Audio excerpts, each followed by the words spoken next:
And we'll build on some of those themes that he touched upon. We have a good example now of long-term sponsorship, ownership, and very much that brand DNA that Rod was referring to. So following on from those case studies, we can now hear about a fascinating example of an organization that has successfully created its own unique event. The Danone Group has integrated its own sports events into their own global brand strategy. The Danone Nations Cup was created in 2000, and Amélie Bourdin has managed events since 2006. It is now the world's biggest football tournament for children aged 10 to 12. Now, Amélie has developed local tournaments in 32 countries with over 2.5 million participants and managed the organization of the World Final every year in a different territory. The 2015 final is due to take place later this month in Marrakesh. So Amélie can tell us about how preparations are going for this year's event and how it fits in with Danone's overall marketing, PR and communications strategy.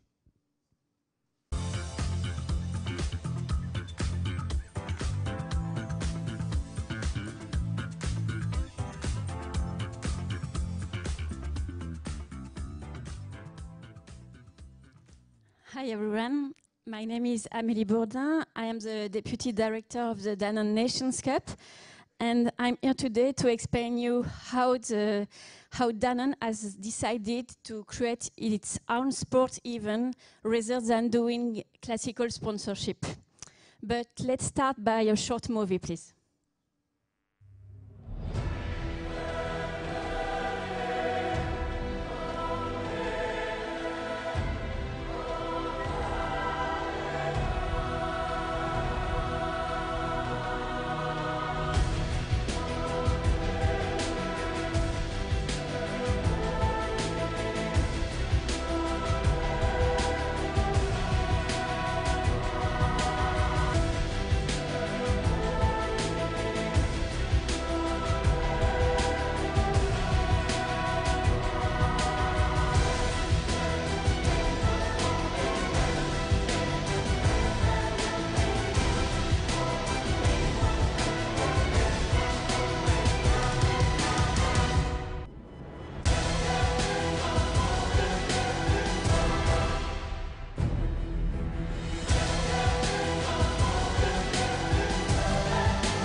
Okay.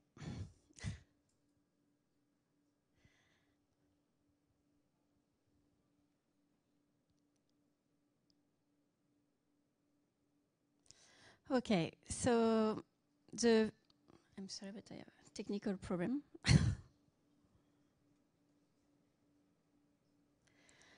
Okay.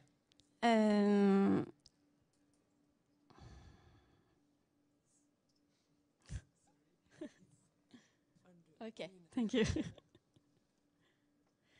Okay, so the Danone Nations Cup in few words. So just to explain the origin of the event, it was following the FIFA World Cup in 1998 in France, and Danone was the sponsor of the FIFA World Cup. It was a big success for the brand, but after that, Franck Ribot, the CEO of Danone Group and Danone Company, said, okay, it was a great opportunity for my brand, but I have a lot of constraints and it's a one-shot opportunity. So he decided to think and to create its own event really close to Danone's mission. Danone's mission is to bring health through food to as many people as possible. And he decided that create an event with physical exercise will allow Danone to be really linked with their values. So he decided to create the Danone Nations Cup with the mix, with the mix that health is food plus physical exercise. So, just Danone global objectives toward this event. It was inspiring the dream of millions of children because, as you see in the movie, you could see that it was children. This is an event for children, sorry. And the idea was to allow those children to believe their dreams, to believe in their dreams. And Frank Ribot decided to choose the category under 12. So the children are from 10 to 12 years old in our events. The ambition was also to spread positive sports value and close to Danone's values. So it's, you know, for most of those children, it's the first time that they could travel, leave their country, and they really live their dreams. So the idea is to promote, through this event, Danone values like humanism, openness, proximity, and enthusiasm. The idea was to start and to work step by step. So the event starts in 2000. Only 8 countries were participating in, and year after year the event grows, and now we are 32 countries, and it was really the ambition of the event to be like a real FIFA World Cup for kids. And so now we are 32 countries, and it was really the ambition when the event starts. So how does it work every year? The event begins in January in the 32 countries. 32 national tournaments are created. They reach more or less 2 million of players every year. And from January to July, those national tournaments are taking place. Then one team is qualified per country and will have the chance to play the World Cup, the World Final, in an iconic stadium during the World Final.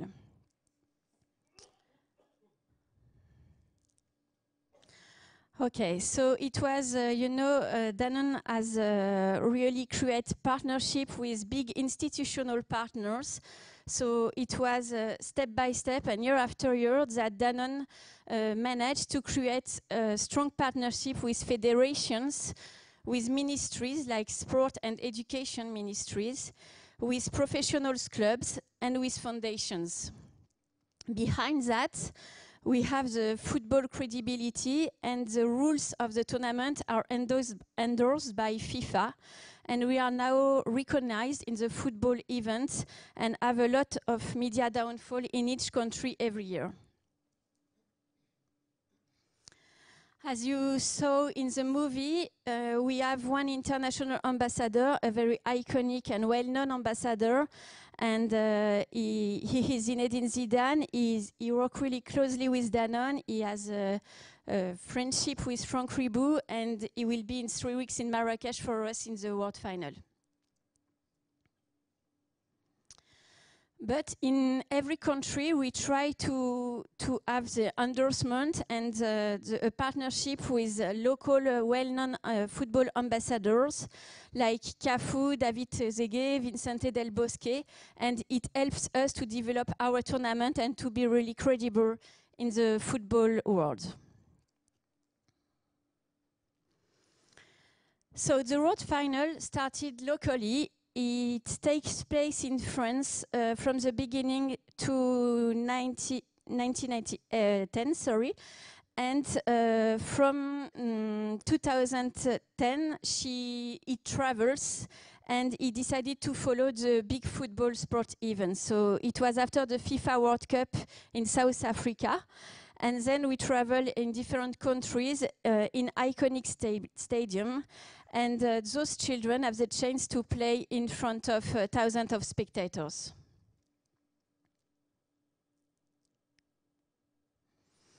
The chance we had is that we have a really good level of football, and some of our players are now really famous players, football players, and it helps us a lot, to develop our credibility in the football world. For example, we have Eric Lamela, Phil Jones, Alexandre Lacazette, now really famous, and all those players are playing the Danone Nations Cup, have played the Danone Nations Cup. So, as Danone is the owner of the event, we could decide of our communication plan, and we worked towards different targets. The first one is our players, our community, our coaches, family, and then we enlarge those targets to football fans, to Danoners, the Danone employees all around the world, and to media, bloggers, key opinions leaders, and influencers. We have the chance to develop our own content, so it allows us to be present all year long, thanks to the 32 national tournaments and thanks to the World Final. So, as you could see, we are really present on digital through Facebook, Twitter, YouTube, and Instagram. We are more than 100,000 fans on Facebook. This is our community growing every year. We are on Twitter, and we are now really well followed by football influencers. And on YouTube, without any media investment, and it's really important, we have every year 1.4 million views. On press, all year long also, we have in our 32 countries 14 million euros media downfalls every year. And then, thanks to the World Final, we could develop with different channels, depending on the countries, some TV partners who allows us to develop a Danone Nations Cup highlight or program to promote the event before the event, but also to have a big coverage with documentary on our events. For instance, in 2013, the World Final takes place in London, in Wembley Stadium, and we managed to deal a partnership with Sky Sport, and we have 6 broadcasts on Sky Sport with a documentary of the Danone Nations Cup with a lot of hours of recording. And for Danone, it's just incredible to have natural visibility, and it's of course more efficient than advertising space purchasing. So, now why Danone strategy is different than classical sponsoring. First, because as I mentioned before, the Danone Nations Cup is, has a lot of values, a strong claims, which is believe in your dreams. The target is the children.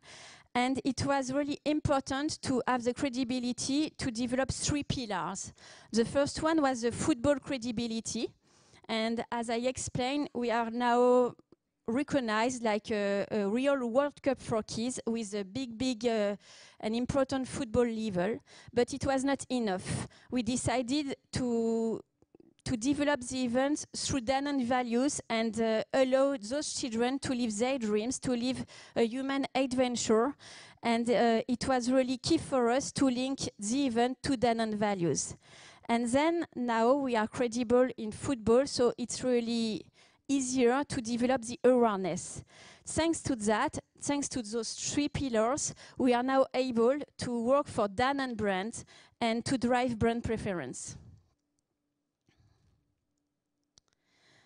So, as you understand, the Danone Nations Cup is a worldwide event, fully integrated in Danone company. We are we have 32 project leaders working on the tournament.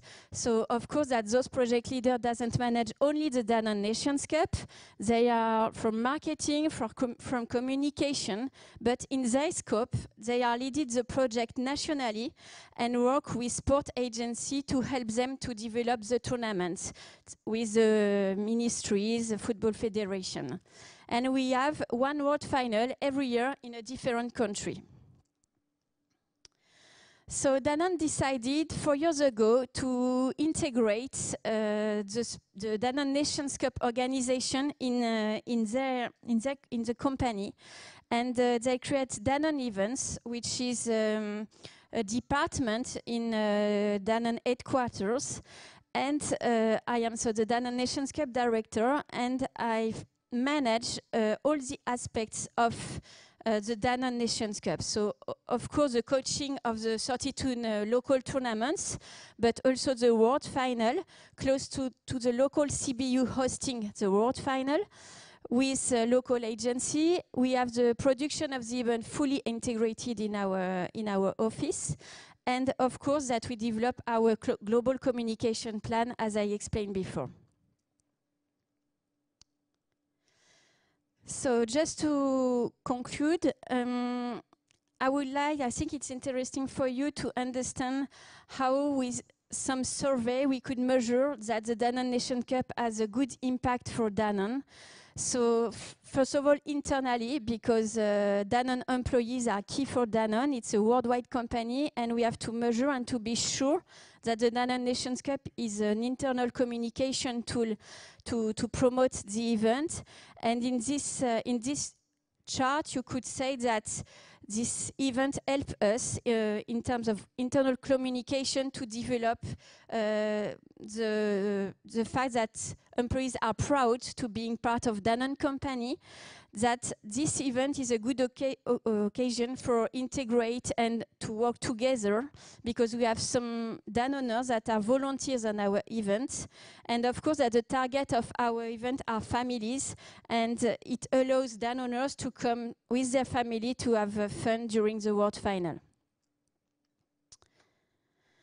Then towards the consumers, I think it's also important to measure that.